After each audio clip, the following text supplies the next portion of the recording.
How is Emperor Palpatine back? The Senate himself returns as promised in Star Wars: The Rise of Skywalker. So how'd he pull it off? We'd be honored if you would join us. But we break this down. This is Emperor Palpatine's return, explained. Do it. Sheev Palpatine is back to his old tricks in The Rise of Skywalker, but was he ever really gone?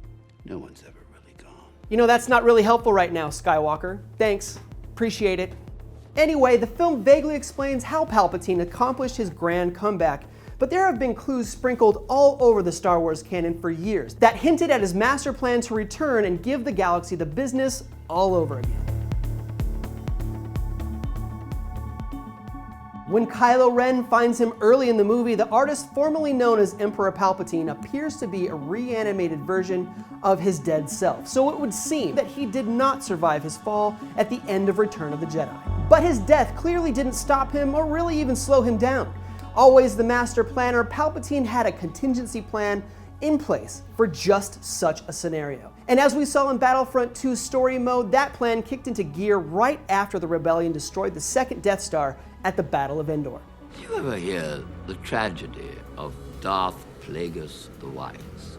And you knew he was going to bring that up again. In Rise of Skywalker's vague explanation of Palpatine's return, Sheev himself quotes his ever so memeable words from Revenge of the Sith as he delivers his supervillain monologue where he explains his bonkers master plan to Kylo Ren. The dark side of the Force is a pathway to many abilities some consider to be unnatural. And that is honestly the best way to describe what Sheev did. He was able to reanimate his dead corpse using ancient Sith magic and the creepy tech he used to keep Darth Vader alive after his unfortunate run-in with the High Ground.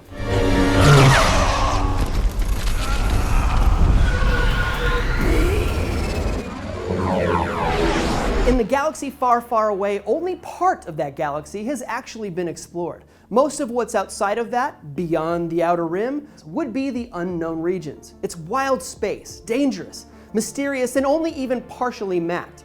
Pilots venturing into the unknown regions take their very lives into their hands. And yet, Emperor Palpatine saw a ton of potential in a place like that. Ironic.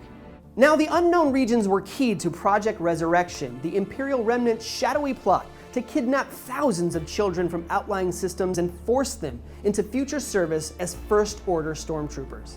In Timothy Zahn's Thrawn trilogy, no, his other Thrawn trilogy, Palpatine's obsession with the unknown regions is what brings the Empire into contact with the Chiss, Thrawn's blue-skinned, red-eyed people, in the first place. And the Empire's arrangement with Thrawn was based on that obsession and the unknown threats that might be lurking out there.